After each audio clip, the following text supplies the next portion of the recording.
Hello viewers, నేను doctor Vijaya Reddy, fertility consultant and medical director అవిరా fertility Madhapur.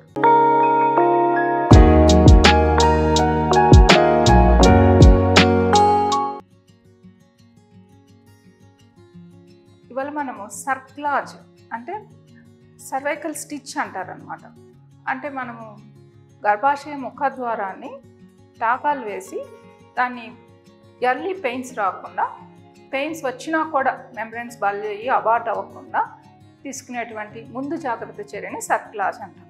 ఈ cerclage అనేది మనం రొటీన్గా చాలా వరకు ఐవీఎఫ్ పేషెంట్స్ అందరికీ కూడా సజెస్ట్ చేస్తాము.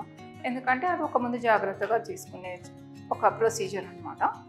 ఇవి బాగా సర్విక్స్ లెంత్ అంటే గర్భాశయం ముఖద్వారం లెంత్ చాలా చిన్నదిగా ఉన్న వాళ్ళకి ఐవీఎఫ్ కాకపోయినా కూడా వాళ్ళకి రికరెంట్ అబార్షన్స్ అట్లాంటి హిస్టరీస్ ఉంటాయి, వాళ్ళకి కూడా మనం సర్క్లాజ్ అనేది అడ్వైజ్ చేస్తాము.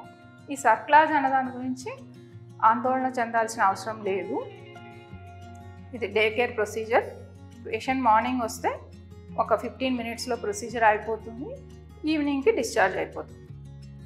కొందరికి సర్క్లాజ్ వేయగా కూడా మళ్ళీ అలాగే అబార్ట్ అయింది, ఎర్లీ పెయిన్స్ వచ్చాయి అన్న వారికి లాప్రోస్కోప్ ద్వారా సర్క్లాజ్ వేయొచ్చండి. సో లాప్రోస్కోపిక్ సర్క్లాజ్ అనేది చాలా ఎలెక్టివ్గా చేస్తాము. సో లాప్రోస్కోపిక్ సర్క్లాజ్ చేసినట్లయితే 100% సిజేరియన్ సెక్షన్కే వెళ్తుంది. సో వారికి ఎవరికైతే నార్మల్ వెజనల్ సర్క్లాజ్ చేసి కూడా యూజ్ లేదో వారికి మనం లాప్రోస్కోపిక్ సర్క్లాజ్ కూడా అడ్వైస్ చేస్తాం. సో సర్క్లాజ్ విధానం గురించి పెద్దగా ఆందోళన చెందాల్సిన అవసరం లేదు.